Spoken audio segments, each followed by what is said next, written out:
Hello everyone, welcome to a new video. If the audio sounds a bit weird or awkward, it's because I'm using Audacity to record instead of my usual OBS setup. So, what happened is I recorded a first to 11 with Void in Street Fighter 6. I wanted to see Viper's firsthand against characters that were not so, defensively good, let's say. So I picked Sagat, who is a frame 8 DP character. Although it still has a frame 5 anti-air. It was originally just going to be a gameplay video. However, what happened is I forgot to record Void's microphone for the set. So because of that, I'm going to try something new, which is the non-playable first impressions, which is basically like my opinion on C Viper based on watching clips and seeing what she's capable of, as well as info I've casually gathered watching Void beat my ass in some matches and me winning in others. As pretty much everyone predicted from her gameplay trailer, very strong offensively and kind of weak defensively, but she's not as weak as I initially thought she was, because there are instances of her having good defense in the weirdest ways. I want to talk about her strengths, her weaknesses, both minor weaknesses and major weaknesses. Strength number one is her primary way of moving around is through super jumping. Instead of just doing button drive rush, she does button. She cannot 2MK drive rush, and some of her buttons are straight up not cancelable at all. Crouch medium kick is not cancelable. Stand heavy punch is not cancelable.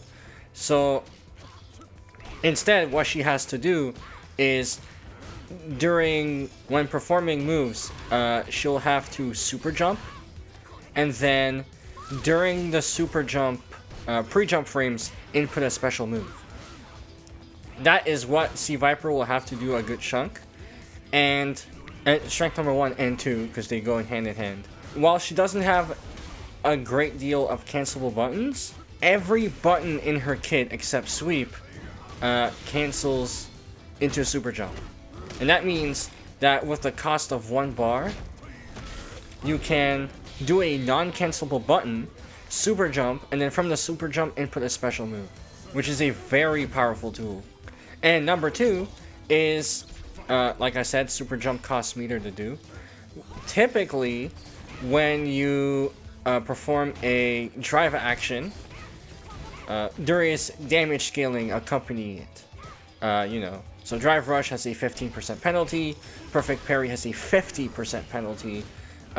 If you drive impact wall splat or drive impact punish counter, or just counter in general, if you get hit during drive impact, it does the crumple, has 20%.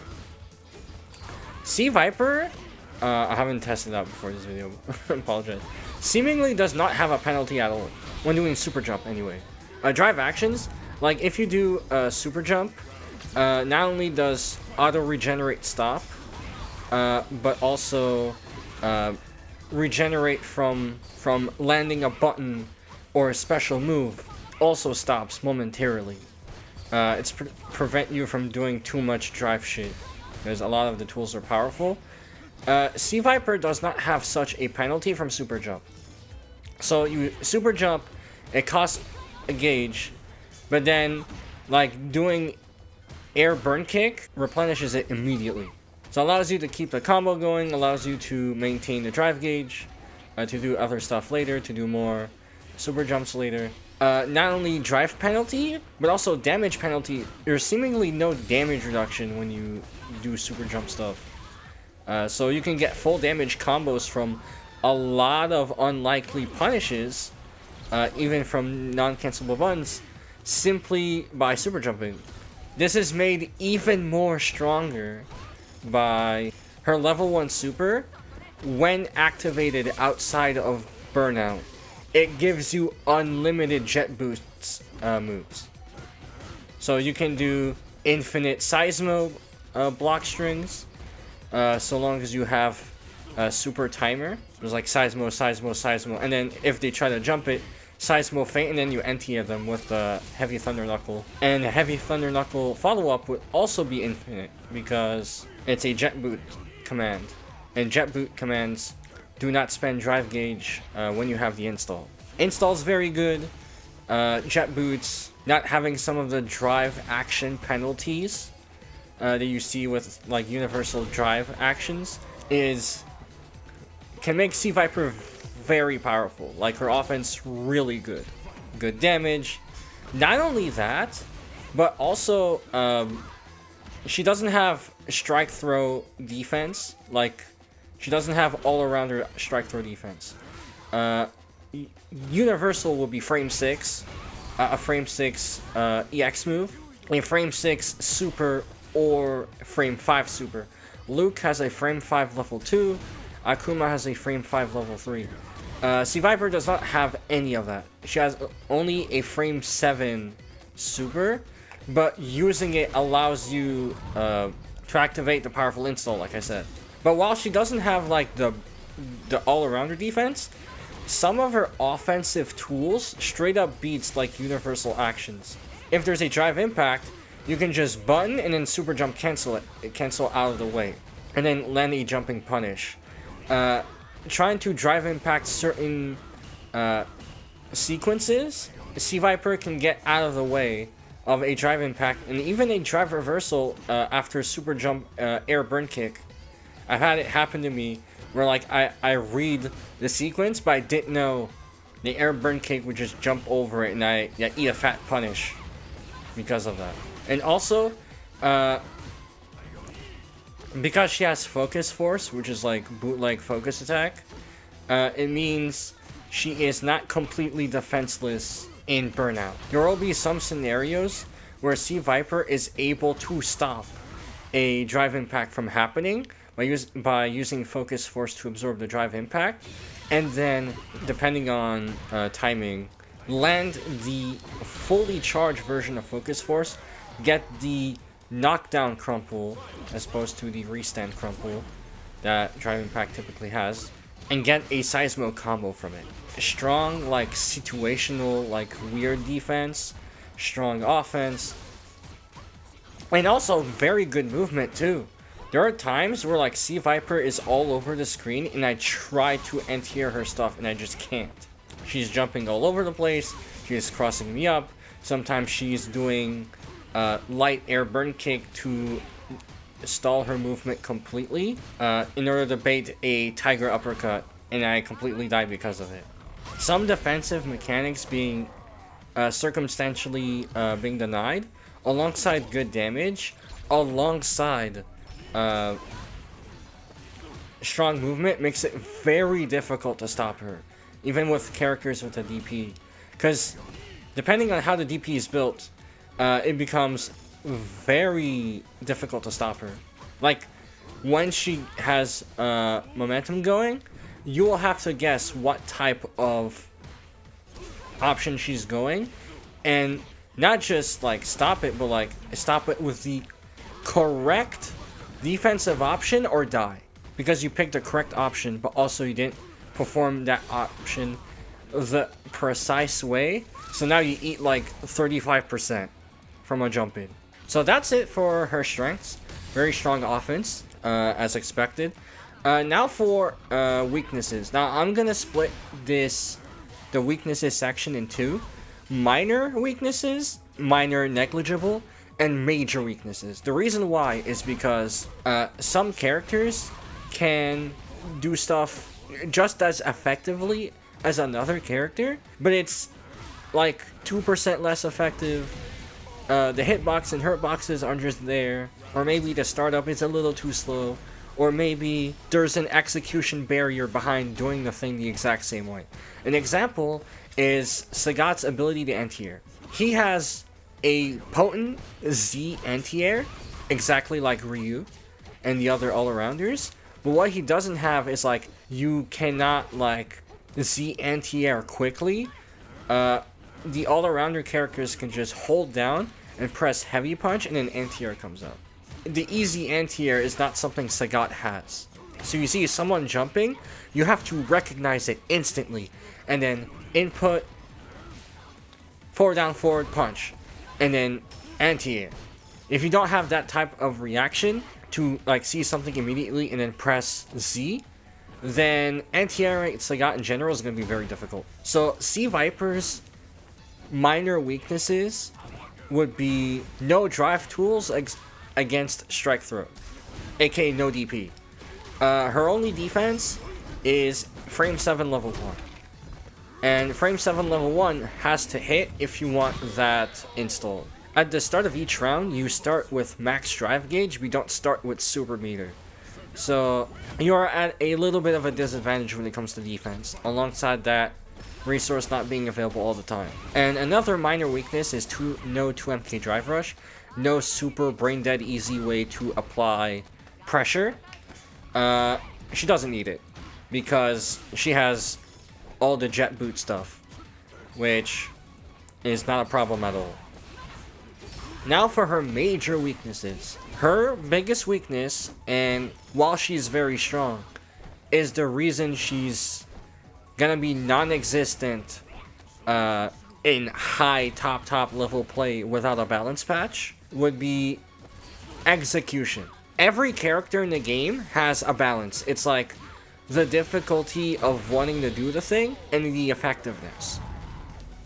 If something is very effective, right, it's gonna yield a lot of results. And if something is easy to do, it's gonna attract a lot more players and it's gonna take less effort to do. Sea Viper has very high effectiveness, is by far the most executionally demanding character in Street Fighter 6. Not only that, but I believe that with, you know, fighting games progressively becoming easier and easier since the late 2000s, that the gap in execution between Sea Viper and the rest of the cast is much greater than it was in Street Fighter 4. Street Fighter 4 is a game you can pretty much play easily, right? Like, links are going to be difficult because there's like no buffer for links. But like special moves are easy to do. Like Shoryuken is easier to do than Street Fighter 3. Right? Like, you can play that game normally.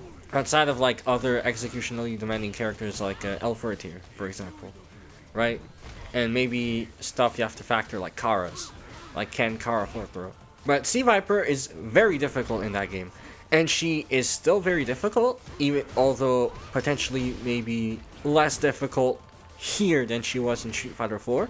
But the gap in difficulty between like Sea Viper versus Ryuken Zangief in Street Fighter 4 versus the gap in difficulty in Sea Viper versus Ryuken Zangief in Street Fighter 6, is greater than it's ever been. And that could be a problem with the difficulty and value scale that I've talked about earlier. Because in a game where Sea Viper is very, very, very difficult for the average Street Fighter 6 player, a bunch of brain-dead effective characters running around. Juri, Cammy, Akuma, and then the current 3 terrorists, Ryu, Bison, and Mai, running around with brain-dead easy-to-do tools that are super effective. And unless a balance patch doesn't address that, then you're probably not going to see a Sea Viper at all. After Capcom Cup 2023, the developers said that they've abandoned the 1 patch per year philosophy. And so they've started like a start of season balance patch, and then a balance patch right before Capcom Cup. Last year, this was Shin Vega Boss update, which put a Bison boss in the battle hub and also brought in a balance patch. That balance patch made Terry Bogard playable. And so if that winter balance patch doesn't do anything about these 6 characters I mentioned, then you're probably not going to see Sea Viper at all. Because why put this much effort into such an executionally demanding character when you can pick Mai, who literally like is a drooling on the controller character that makes you win. So long as such a character exists, and so long as Capcom continues to fund 1 million pots, and so long as human rights violating entities keep funding 1 million pots, then you're not gonna see C Viper again because Mai exists, Bison exists, Ryu exists, Kami, Akuma, Juri, and you're never gonna see like executionally demanding characters. So that's it for my assessment of C Viper. Very strong, but for the time being, circumstantially not gonna do anything for this meta. Low-key turned into a brain dead character rant near the end there. Which is funny because I play Akuma. What I'm going to do is I'll end the assessment here, but I'll still play. I'll still let the first to 11 play out until the end because I want to maximize watch time. Watch time is very good for the channel, so I hope you enjoyed the really rusty first to 10, and I hope you have a great day. If you liked the video, hit like and subscribe. And I'll see you next time. Have a nice day.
Saga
Viper wins!